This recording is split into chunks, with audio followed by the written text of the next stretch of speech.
안녕하십니까, 한영찬입니다. 이번 영상은 민법 초핵심 정리에서 11번째 영상이고요. 드디어 민사특별법으로 왔습니다.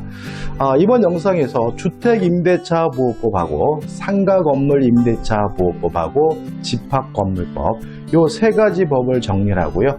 나머지 두 개의 법은 다음 영상에서 정리하면 우리 민법 및 민사특별법이 모두 다 끝나게 되네요.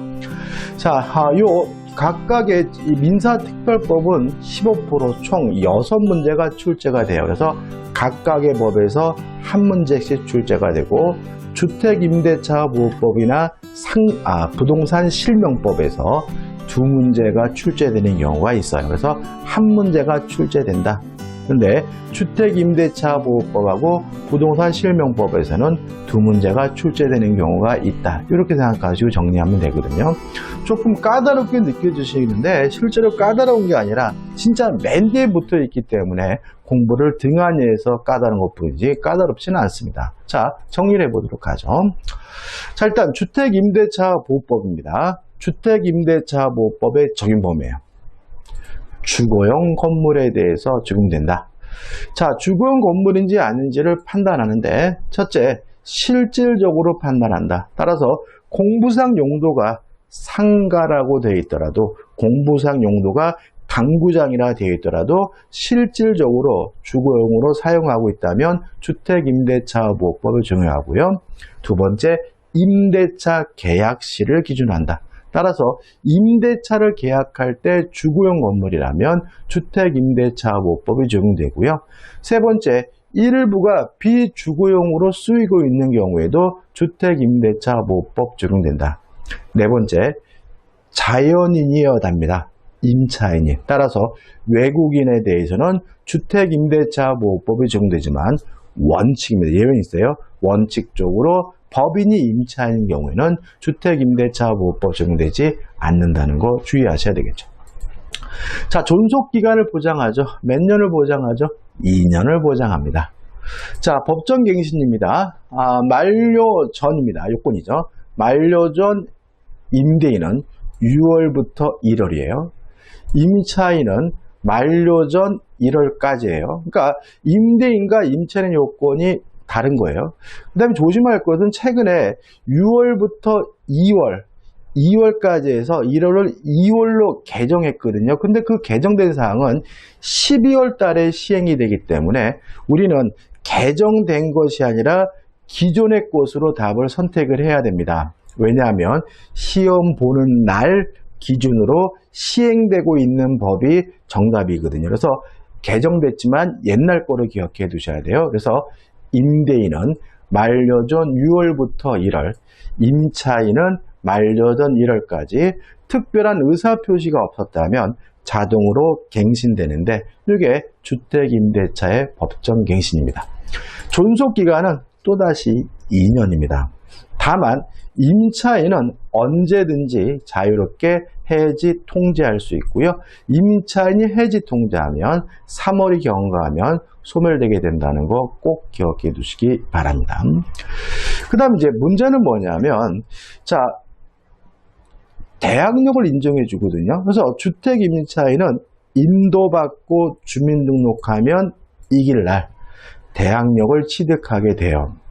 자, 대항력을 취득했다는 말은 주민등록을 한 이길 날과 최우선순위 저당권과 비교해 가지고 경매가 됐을 때 주택임차권이 소멸되느냐 안 되느냐 판단하는 기준 시점을 제공한다는 거 좀 생각해 보시기 바라고요.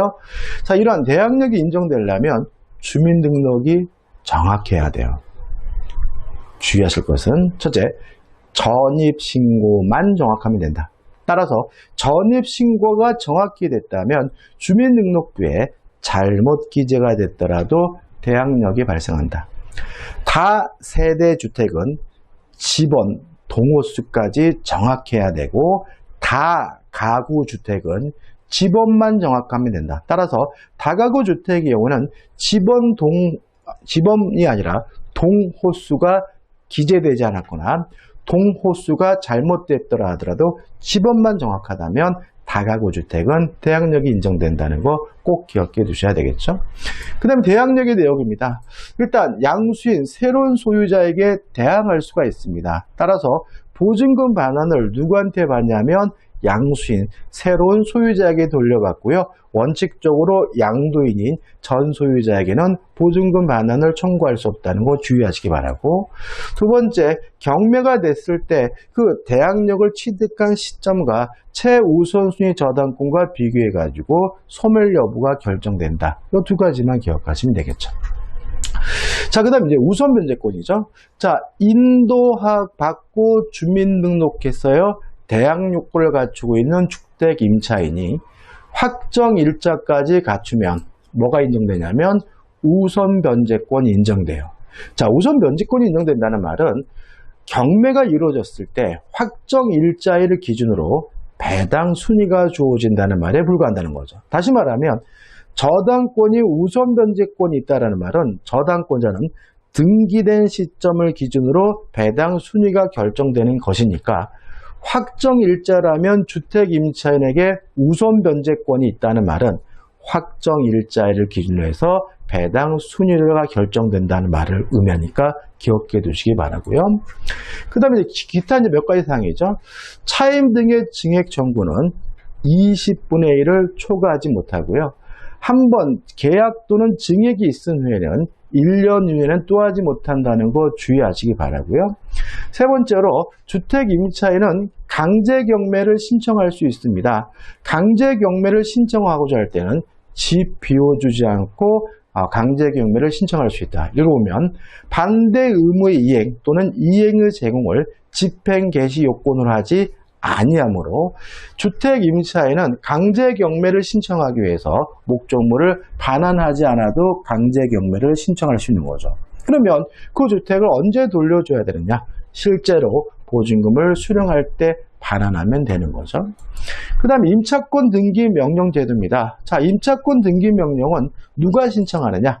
임대차가 끝났는데도 보증금을 반환받지 못하고 있는 주택 임차인이 청구하게 되고요.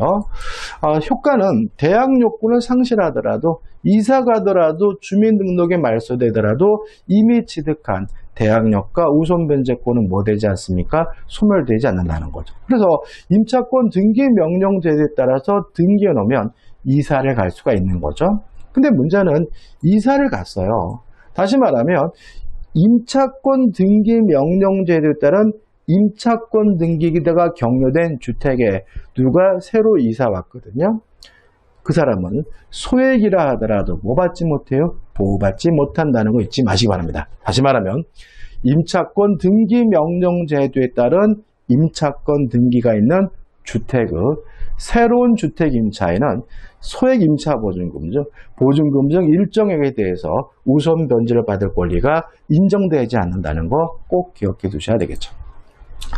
그 다음에 임차인이 사망했습니다. 사망했다면 임차권도 재산권이니까 당연히 상속이 되겠죠. 근데 문제는 사실혼 관계에 있는 배우자는 상속권이 없거든요. 그래서 보호 규정을 주택에 두고 있습니다.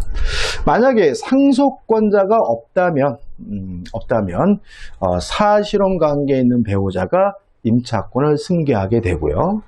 만약에 상속인이 존재한다면 상속인이 임차권을 상속받는데 다만 그 상속인이 가정 공동 생활을 하고 있지 않다면 사실혼 관계에 있는 배우자와 이촌인의 친족이 공동으로 승계를 받게 되고요. 다만 승계받기 싫어요. 그러면 사망한 후에 1개월 이내에 반대 의사를 표시하게 되면 승계받지 않습니다. 마지막으로 조심할 것은 이러한 임차권의 승계제도, 다시 말하면 사실혼 관계에 있는 배우자에게 임차권이 넘어가는 것은 주택 임대차에만 존재하는 제도임을 잊지 마시기 바랍니다. 여기까지가 주택 임대차입니다. 자, 이제 상가 건물 임대차입니다. 적용법입니다. 자, 모든 상가 건물이 다 적용되는 것이 아니라 환산보증금이 서울 기준에서 9억을 초과하지 않는 경우에는, 초과하지 않는 상가 건물의 임대차의 경우에는 초과하지 않는 경우 상가 건물 임대차에 대해서 적용이 되는 거죠. 다시 말하면 환산보증금, 보증금 더하기 월세 곱하기 100 해서 산출된 환산보증금이 9억을 초과하면 상가건물 임대차보호법이 적용되지 않고요. 9억을 초과하지 않는 경우에 상가건물 임대차에 대해서 상가건물 임대차보호법이 적용된다. 그러면 정리할 게 뭐가 있어요? 첫째, 환산보증금이 9억을 초과하는 임대차는 어떤 법이 적용되느냐? 원칙적으로 민법이 적용된다. 근데 민법이 적용되면 이 상가 임차인의 주의가 너무나 취약하거든요. 그래서 몇 가지 인정해 주는 게 있어요. 첫째, 대항력은 인정해 줍니다. 다시 말하면 9억을 초과한 임차인도 사업자 등록을 신청하면 이길날 무엇을 인정해 줘요? 대항력은 인정해 주는데 우선 면제권은 없다. 꼭 기억해 두셔야 되고, 그 다음에 10년을 초과하지 않는 범위 내에서 갱신 요구권은 인정을 해요. 그렇지만 1년이라는 최단 기간은 9억을 초과하는 임대차에게는 적용되지 않는다. 그 다음에 3기분의 차임을 지급하지 않으면 계약을 해지할 수 있다는 규정도 적용해 주고요. 또 권리금 보호 규정도 적용을 해줍니다. 그럼 여기서 우리가 9억을 초과하는 임대차는 원칙적으로 민법이 적용되지만 대항력은 인정해주고 갱신 요구권은 인정해주고 권리금 보호 규정은 적용해주는 거잖아요. 그럼 그 외에 법정 갱신은요, 민법 규정이 적용됩니다.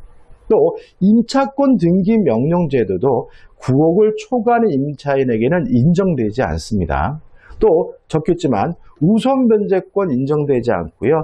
최단 기간도 보장되지 않는다는 거 잊지 마시기 바랍니다. 자, 상가건물 임대차는요, 최단 기간을 보장합니다. 몇 년을 보장하냐면 1년을 보장한다. 일단 다만 10년을 초과하지 않는 범위 내에서 갱신 요구권이 인정이 되는데 언제 예고를 해야 되느냐? 만료 전 6월부터 1월 사이에 갱신을 요구해야 되고요. 이러한 갱신 요구에 대해서 원칙적으로 임대인은 거부하지 못합니다. 그래서 실질적으로 상가는 10년이 보장되는 꼴인 거죠. 다만 예외적으로 이런 임차인의 계약갱신 요구에 대해서 임대인이 거부할 수 있는 경우가 있어요. 첫째, 3기분의 차임을 연체한 적이 있었을 때는 임대인은 이러한 갱신 요구에 대해서 거부할 수가 있고요. 두 번째, 서로 합의로 상당한 보상을 제공한 경우에는 임대인은 임차인의 계약갱신 요구에 대해서 거부할 수 있습니다. 원래는 8가지지만 필요한 것만 기억하는 건데 여기서 조심할 것은 서로 합의예요. 다시 말하면 상당한 보상을 제공했다는 이유로 임차인의 계약갱신 요구를 임대인이 거부하려면 서로 합의가 있어야 되는 거죠. 따라서 일방적으로 상당한 보상을 제공했다 X, 상당한 보상을 법원에다가 공탁했다 X가 됨을 주의하시기 바라고, 또 고의나 전부 또는 일부를 고의나 중대한 과실로 파손한 경우죠. 여기서 조심할 게 뭐예요? 중대한 과실, 중과실인 거죠. 그래서 만약에 고의나 과실로 파손한 경우 그러면 X다. 고의 또는 중대한 과실로 파손한 경우에 계약갱신 요구를 거부할 수 있고요. 또 전부 또는 대부분을 철거하거나 재건축이죠. 이것도 조심할 게 뭐예요? 전부 또는 대부분이죠. 따라서 전부 또는 일부 그러면 X에 전부 또는 일부를 철거하거나 재건축이 아니라 전부 또는 대부분을 철거하거나 재건축이고요. 그 다음에 이러한 사실을 언제 고지해야 되냐면 임대차 계약 체결 당시 철거 계획 및 재건축 계획을 임차인에게 구체적으로 고지해야 돼요. 따라서 임대차 계약 체결 당시가 아니라 임대차 계약 체결 후 고지 그러면 뭐가 돼요? X가 되는 거죠. 요 네 부분은요, 정확하게 기억하시기 지금 제가 말로 틀린 지문도 말씀드렸는데 그 틀린 지문까지 정확히 기억해 두셔야 헷갈리지 않으니까 주의하시기 바랍니다. 자, 그 다음에 법정갱신이죠. 일단 임차인에 대한 법정갱신 요건은 없어요. 왜냐하면 임차인에게는 계약갱신 요건을 인정하고 있으니까요. 자, 임대인이 만료전 6월부터 1월 사이에 특별한 의사표시를 하지 않았다면 상가 건물 임대차가 자동으로 갱신되게 되는데 존속기간은 1년이 됩니다. 다만 임차인은 언제든지 자유롭게 해지 통지할 수 있고요. 임차인이 해지 통지하게 되면 3월이 경과하게 되면 임차권이 소멸하게 되고요. 또 증액 청구에 대해서는 100분의 5를 초과하지 못하고요. 1년 이내에 청구하지 못한다는 거 주의하시기 바랍니다. 그 다음에 이제 상가 건물 임대차에서 올해 출제될 가능성이 굉장히 높은 부분은 요 권리금 회수 방해 금지입니다. 자, 이렇게 됩니다. 자, 종료 전 6월부터 종료 시까지 임대인은 임차인의 권리금 회수를 방해하면 안 됩니다. 자, 어떻게 방해하면 안 되느냐? 임차인이 신규 임차인이 되려는, 임차인이 주선한 신규 임차인이 되려는 자와 임대인이 권리금을 수술하거나 또는 임차인에게 권리금을 지급하지 못하게 하거나 또는 신규 임차인에게 고액 차임과 보증금을 요구하거나 또는 신규 임차인과 임대차 계약 체결을 거절함으로써 임차인의 권리금을 회수를 방해하는 것은 허용되지 않습니다. 그럼 이렇게 되는 겁니다. 자, 여러분들이 예를 들어서 공인중개사 사무실을 운영하다가 계약 기간이 끝나고 다른 데로 이사 가려고 해요. 그러면 만료전 6월부터 만료시까지 임차인이 새롭게 신규 임차인을 주선해 줘야 돼요. 데려와야 돼요. 데려와가지고 그 신규 임차인이 집주 임대인과 임대차 계약을 하고 저는 그 신규 임차인으로부터 권리금을 뭐하게 되는 거죠? 회수하게 되는 거죠. 근데 그 와중에 임대인이 그 사람한테 권리금 홀랑 받아버렸어요. 그래서 제가 권리금 회수 못했어요. 첫 번째죠. 또 아니면 임차인에게 뭐라고 요구하냐면 저 사람한테 권리금 주지 마라 라고 지급하지 못하게 했어요. 아니면 제가 데려온 신규 임차인에게 지나치게 많은 차임과 보증금을 요구하고 있어요. 그래서 계약이 안 될 것 같아요. 아니면 제가 데려온 이 신규 임차인과 임대차 계약 체결을 거절해 버리는 바람에 제가 보증금을 회수하지 못하도록 임대인이 뭐 하면 안 되는 거죠? 방해를 하면 안 된다는 거죠. 그러면 어떻게 되느냐? 방해했다면 임차인은 임대인에게 손해배상을 청구할 수가 있습니다. 자, 손해배상의 액은 어떻게 결정되냐면 신규 임차인, 제가 주선에 데려온 신규 임차인이 지급하기로 한 권리금과 임대차 종료 당시의 권리금, 실제 제가 낸 금액이 있죠. 두 권리금 중 낮은 금액을 초과하지 못하고요. 이러한 손해배상은 행사기간이 제한이 있는데 임대차가 종료한 날로부터 3년 이내에 청구해야 됩니다. 몇 년입니까? 3년입니다. 언제부터 3년입니까? 종료한 날이에요. 반환한 날이 아니라 임대차가 종료한 날로부터 3년 내에 청구해야 된다는 거 잊지 마시기 바랍니다. 자, 여기까지 하면 이제 상가건물 임대차법도 끝난 거예요. 자, 이제 집합건물법을 정리해 보도록 하겠습니다. 일단 개념이죠. 자, 전유 부분은 구분 소유권의 객체가 되는 부분은 우리가 전유 부분이 되는데 전유 부분이 되려면 구조상, 이용상 독립성이 있고 구분 소유 의사가 있으면 돼요. 그러면 전유 부분이 되고 그러면 집합 건물이 성립되게 돼요. 뭐는 필요 없는 거죠? 등록, 등기는 필요 없다는 것이 우리 판례 입장입니다. 따라서 집합 건물이 언제 성립하냐면요. 구조상, 이용상 독립성이 있고 구분 소유 의사가 대외적으로 표시가 되면 그 순간 집합 건물이 성립되는 것이고 등기를 해야지만 집합 건물이 성립된다는 지문은 X가 된다는 거 주의하시기 바랍니다. 그 다음에 전유 부분이 아닌 나머지 부분은 우리가 공용 부분이라고 하는데 이 공용 부분은 전유 부분과 일체성을 떼요. 절대적 일체성입니다. 따라서 첫째, 공용물에 대한 지분은 전유 부분의 처분에 따릅니다. 다시 말하면 전유 부분이 처분되면 공용 부분에 대한 지문도 자동으로 쫓아와요. 따라서 공용 부분에 대한 득실 변경은 등기를 하지 않습니다. 다시 말하면 전유 부분에 대해서만 이전 등기받으면 공용 부분에 대한 저의 권리는 등기하지 않아도 자동으로 쫓아오게 되는 거죠. 또한 이 전유 부분과 공용 부분은 절대로 분리해서 뭐 할 수 없어요? 처분할 수 없어요. 만약에 구분 소유자 전원의 동의가 있다면 공용 부분을 분리 처분할 수 있다 그러면 X가 된다는 거 주의하시기 바랍니다. 자, 공용 부분입니다. 첫째, 공유자가 가지는 그 지분은 어떻게 결정되느냐? 전유 부분의 면적의 비율에 따라서 결정이 된다. 자, 공용 부분을 어떻게 사용하느냐? 그 용도에 따라 사용합니다. 필요에 따라 사용한다, X. 지분의 비율에 따라 사용한다, X. 뭐에 따라 사용합니까? 용도에 따라 사용하는 거죠. 두 번째, 공유자가 공용 부분에 관하여 다른 공유자에 대하 가지는 채권인데 이건 뭘 말하냐면 연체 관리비를 말하는 거죠. 이 연체 관리비가 새로 이사오는 매수인이나 경락인에게 승계되느냐 이 문제에 대해서 첫째, 공용 부분에 관한 연체 관리비는 승계되지만 전유 부분에 대한 연체 관리비는 승계되지 않습니다. 특히 아파트 관리 규약으로 전유 부분에 대해서도 승계된다라고 규정을 두고 있더라도 그 규약 자체가 무효라는 것이 우리 판례 입장이니까 우리 판례에 따른다면 공용 부분만 승계되고요. 전유 부분에 대한 연체 관리비는 승계되지 않아요.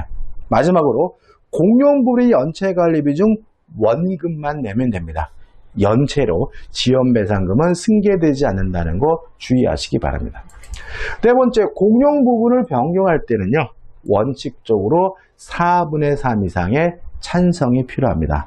다만 계량행위로서 과다한 비용이 들지 않는다면 통상의 집회 결의로 결정한다는 거 잊지 마시기 바라고요.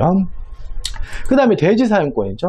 자, 구분 소유자가 가지고 있는 땅에 대한 권리를 우리가 대지 사용권이라고 하는데 전유 부분과 대지 사용권은 일체성을 띱니다. 원칙입니다. 그러니까 예외가 있다는 거죠. 따라서 대지 사용권은 그가 가지는 전유 부분의 처분에 따르고요.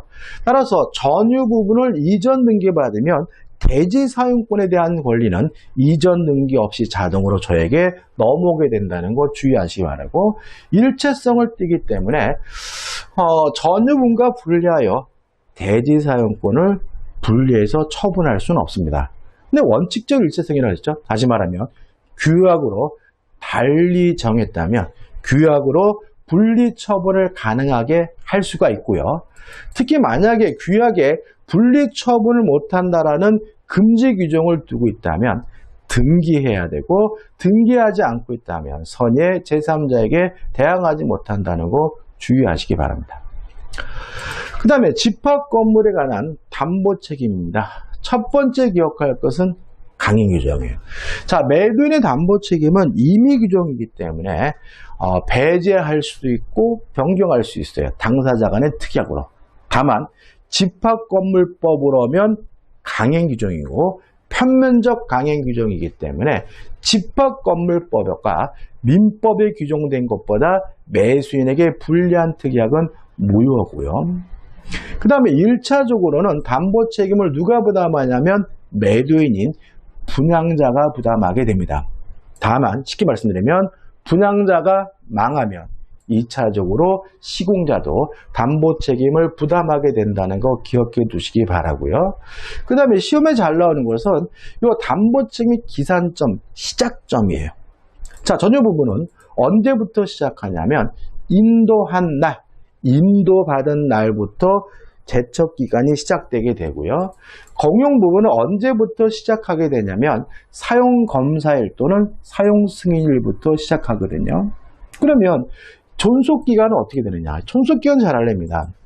두 가지인데, 건물의 주요 구조물 및 지방 공사에 하자는 10년, 기타 하자는 5년 범위 내에서 대통령으로 정하거든요.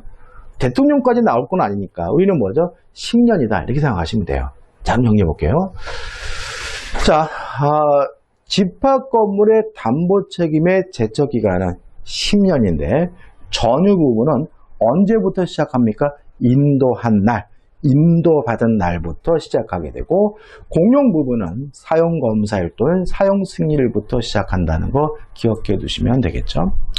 자, 그 다음 이제 관리단입니다. 관리단이란 것이 뭐냐? 구분 소유자를 전원을 구성원으로 하여 당연 성립되는 단체다. 다시 말하면 구분 소유자, 집주인의 모임을 관리단이라고 하는데 당연히 성립된다는 말은 어떠한 소집 절차가, 성립 절차가 필요한 것은 아니고요. 이 관리단의 대표를, 구분 소유자의 대표를 관리인이라고 하는데 특색이 있습니다.